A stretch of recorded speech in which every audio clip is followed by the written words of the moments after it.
Okay guys, so before we get started, make sure you have all the materials you need with you.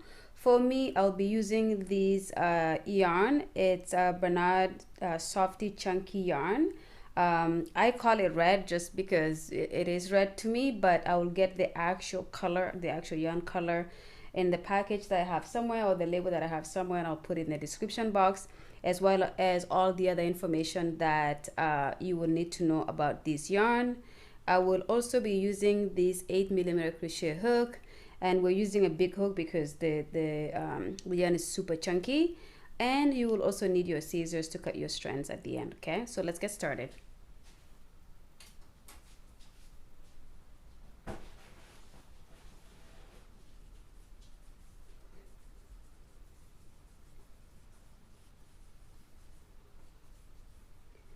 Okay, so for this neck warmer, I will be making it for my size, for me, and we will start off with 50 chains, so that's 50. And the first thing we're gonna do is we're going to do a slip knot. This is how I do my slip knot. Okay, and now that we have our slip knot, we're going to do a foundation chain of 50.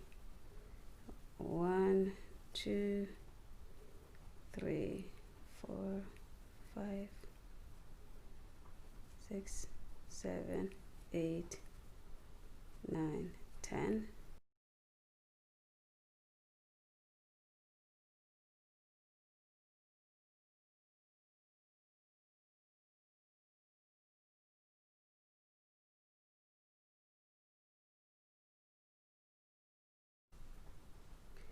Okay, so that's my chain of 50 here. Just also so you guys are aware, I'm doing 50 because that's the size that I want when I fit it around my neck. You may do it in different sizes, but just make sure you know what size you want at the end when you're done this, so that you can do the right number of chains. So you don't have to do 50, you may do less, you may do more. All right, so what I'll do now is I will just make sure I hold this chain straight like this with the front facing me. Okay, and then when I get to this very beginning chain here, so the first chain we started with after the slip knot, I am going to go ahead and do a slip stitch right there in that very first chain, just like that. Oops. Okay, so that is to connect the two ends like that.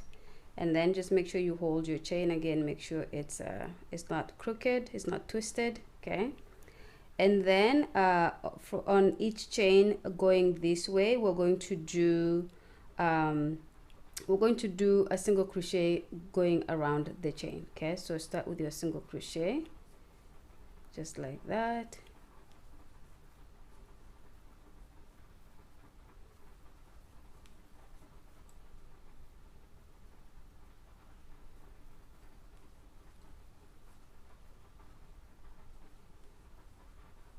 Okay, so your single crochet should look just like that, and you're going to do this all around this chain until you get here.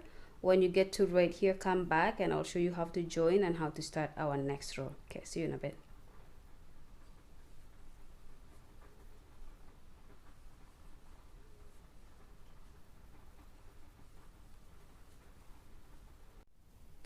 Okay, so I have gone ahead and completed my single crochets all along around the chain, I should say. So this is how it should look like. Okay, and I have one more to go here, so I'm just going to do one more single crochet. Oopsie, one more single crochet right here, right there, and then we will join by doing a slip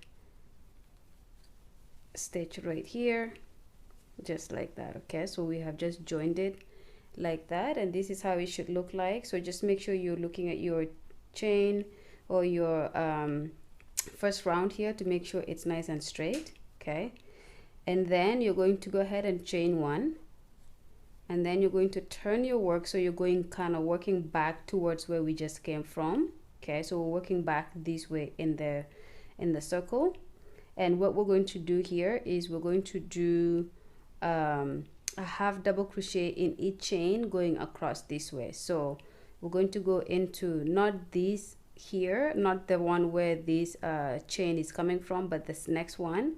We're going to do a half double crochet but in the back loop only, just like that. Okay, and then we're going to go into the next and do the same thing like that, and then in the next.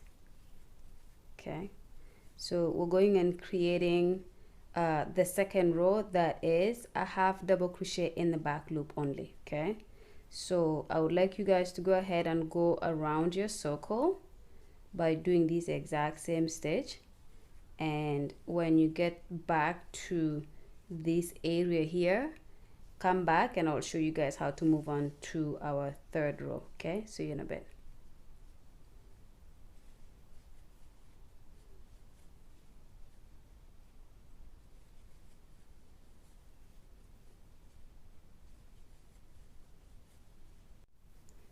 Okay, so I'm at the end of my second row here, so I have one more stitch to do just right in here. You can't see it because it's kind of like a small one, but we'll go ahead and do our stitch right there.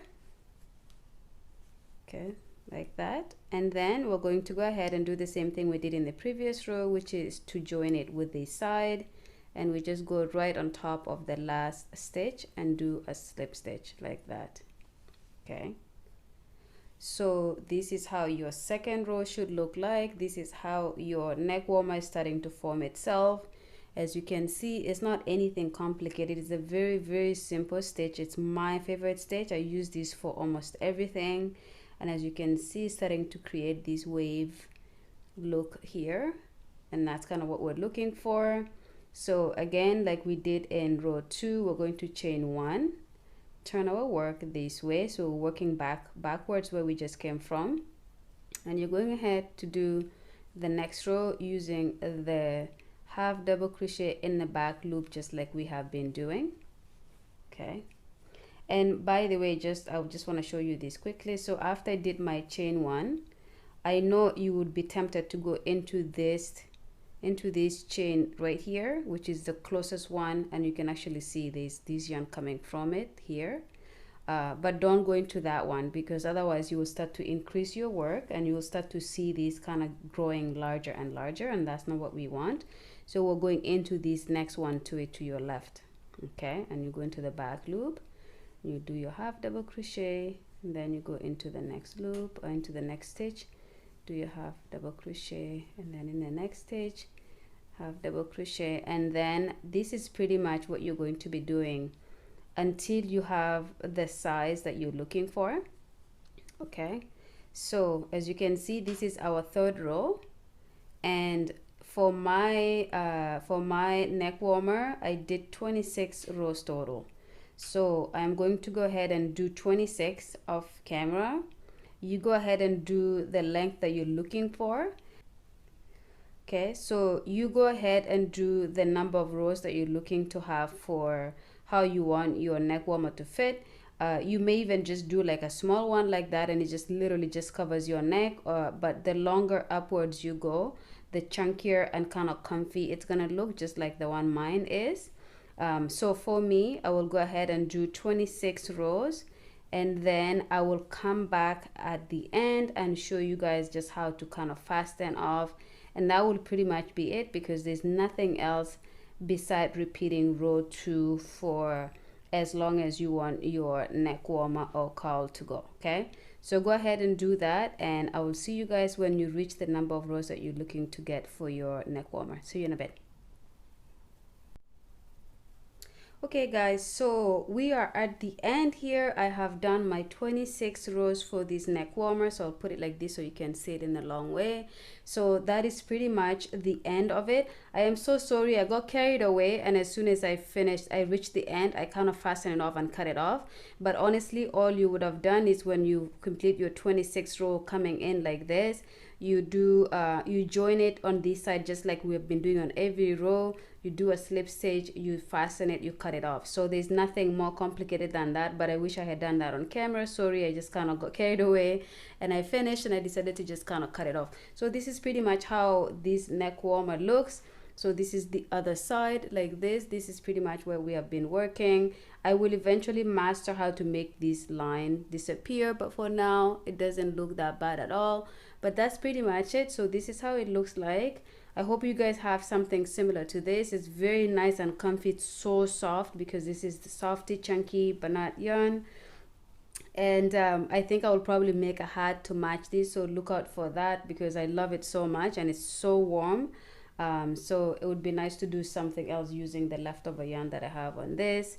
So that's pretty much it. Thank you so much. Before you go off, please go ahead and subscribe to the channel. Comment if you have any questions or any comments. Like the video, and I will see you guys in my next one. Ciao, ciao.